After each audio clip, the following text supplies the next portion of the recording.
look at this. This can't be ignored. Woohoo!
Evidence of horses.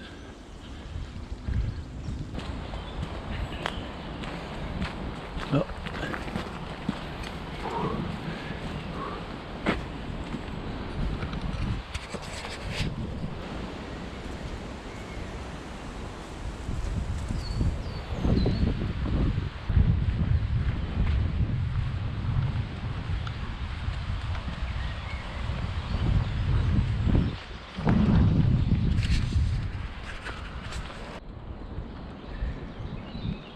Love a bit of nature. Ah, you're skewed. Hi, my name's Simon, welcome to my channel. Outdoors again. I've done a lot of research on, well, mostly 110, because I was looking to buy it, and sorry about the wind, and another very similar tent. So I thought as I'd done that research, I would make a video about it, just useful to see kind of the comparison between the two tents. Just looking for a spot to pitch up, and then I'll take you through some of the things I noticed.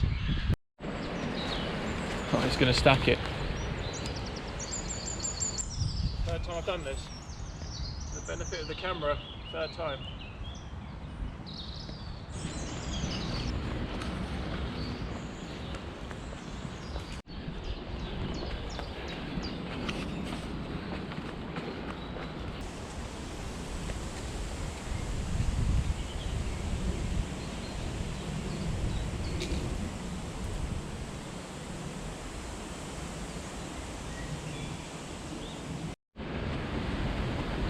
Spot found.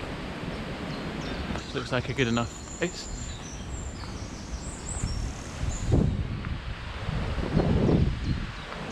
Nice and flat-ish. Let's get a set up, shall we?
a bit nippy, jacket is on. So pitched, all pitched. First thing to notice is just, yeah, relatively straightforward to pitch. Guy lane's just spread out massively, so almost saying, ah, here I am. But yeah, the quality is really obvious. Like this all feels like really rigid. In terms of like the differences and similarities, so this is between the Fjallraven Abisko I Lite, which is this tent here, and the Hilleberg Akto. The top of the tent is flatter, which gives you a little bit more headroom, sort of either side, but actually it's a lot higher in terms of the headroom from what I've seen, and I'd love to hear your comments below. So I believe the Hilleberg is about 93 centimeters high, and this is about 90 centimeters, so very similar. So the Hilleberg Akto weighs about 1.7 kilograms, I believe, and this is about 1.65 kilograms. And from what I can tell, the difference is in the materials used. For example, the ends, there are poles that go on the ends of each end of this Abisko Lite 1 tent, and they're made of aluminium. They're DAC aluminium poles, whereas the Hilleberg Akto did use fiberglass. And so the aluminium poles on each end of the Fjallraven have a better strength to weight ratio than the fiberglass ones used in the Akto, Hilleberg Akto. And that kind of brings me on to one of the reasons why it's getting windy. I might have to use this if it starts raining. It brings me on to one of the reasons why I bought this tent, really. So the price of this is £450, and currently the Akto is £610. It's such a pretty looking tent, it really is. So much room inside. I'm going to lie down, but I'm just going to talk a little bit more about the differences. So I mentioned the price, obviously, but one of the main reasons I bought this tent was because a lot of the issues with the Hilleberg Akto have sort of been resolved with this tent, I felt like, when I did the research. And also it's very similar to the Akto, so it has all the good qualities, but it kind of fixes all the issues potentially as well. For example, there's a vent on each end here. I'll just show you. So there, and you can actually get access to the outer vent there. Now you can see the guy line there. I've not actually put out that third one, but in terms of this, so this allows really good airflow. Obviously you get one here as well, so you can actually access these. So if the weather is kind of crazy, you can very easily just get ventilation into the tent. Now that's something you can't do at all with the Akto. The Hilleberg Akto, I believe you can access the vents at each end outside, but I think it's much harder, rather from the inside, but I think it's much harder to get to them. So the Akto comes with 10 V pegs, and this one here comes with 16 pegs, more pegs than you probably need. So, and they're V pegs as well. The zippers are slightly different, so they don't have, if you look here, they don't have like metal ends, so they're not going to kind of make a huge amount of noise, whereas the Akto, I believe, does have. And then the dimensions are very similar. I'll put them up now, but this is about 220 centimeters on the inside. I've not tried lying down in it yet, so I'm hoping, being a taller guy, I'm 6'5", I'll be able to lie down in this. Obviously it's the materials that make the Abisko one slightly lighter than the Hilleberg Akto, and it's to do with the denier ratings of the fabrics. On the Hilleberg Akto, the denier is higher, and the hydrostatic head ratings are slightly higher also. And I'll just put a little chart up that I made now just to show the comparisons between the two. A really cool function with this tent is it has this thing here, so you can open up, push back the inner, and just have a much larger vestibule space. So you could do like your cooking and various bits in there, and then when you want to, this just slides back into place, which is a really nice feature. I don't think the Hilleberg Akto has this, as far as I'm aware. I've not owned an Akto, so if you do own one, do drop in the comments below. I'd love to see like what the kind of differences might be and what the qualities are of the Akto. Quite a windy day today, and the tent seems to be handling it pretty well, to be honest. Just going back to the end poles, the Abisko has separate ones, so they're easier to get to, so if they break you can replace them probably a little bit easier. Both tents are 4-season. Obviously 4-season, one of the key features is that the side sections come right down to the floor, so if you get any snowdrift or whatever, it's not going to go underneath the tent. They're actually slightly curved on this tent to allow for a bit more ventilation, but they do run fairly close to the floor. First 4-season tent I've owned, so that's pretty exciting. I've kind of made do in the past, and it's one of the reasons I bought this tent.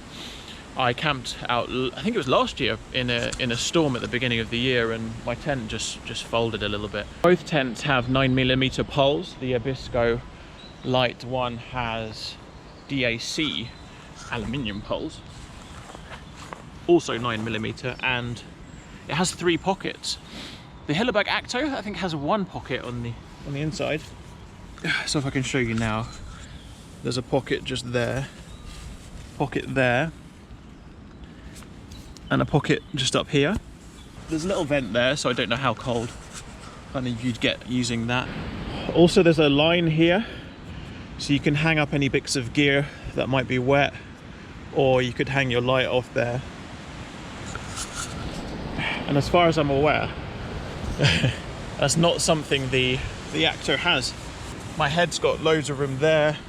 My feet have got another probably 20 centimeters at the end. Just met a really nice guy who's writing a book, and I was saying I didn't stay in the forest. The pack size of the Abisko is a lot smaller, I believe, than the Akto. Unboxed this yesterday, and yeah, I was quite impressed actually about how small it was, and just some nice features in terms of it's strapped to some of the poles on the outside. You can double pole this tent, and it does feel like really rigid here. So this feels really nice. There's a mosquito net here, so if I just untoggle this,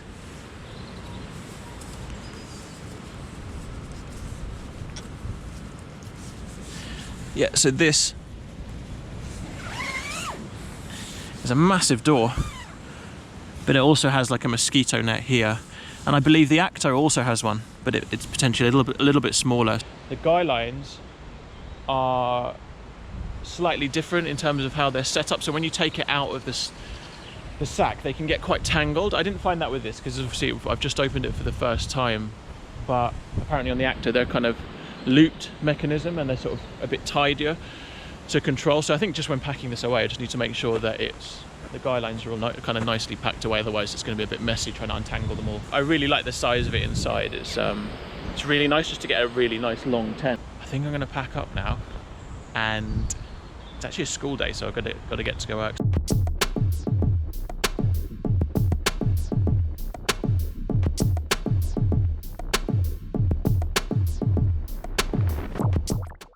Right, people, we're good to go. That's yeah, a wicked little tent. Looks really good so far. I'll take it up into the mountains next week so I can give it a good test and let you guys know what I think of it. But it's looking good so far. Some really nice features, so I really like that. Shout out to Bushman and Blue. So when I was looking at kind of both of these tents, I saw a review on his channel, which kind of which really helped my decision when getting this tent. But yeah, check out his channel. Really good channel. I think it's quite new so far. So yeah, that's it guys for this one. Yeah, do subscribe if you're new. It really helps with the support of the channel. As I always say, we've hit 3K now, so massive thanks to everyone for all your support, and hit the like button if you enjoy the video. Otherwise, I'll see you on the next one. Bye.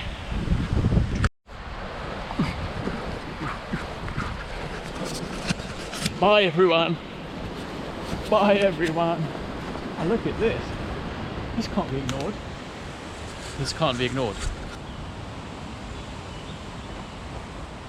Mate. Woohoo!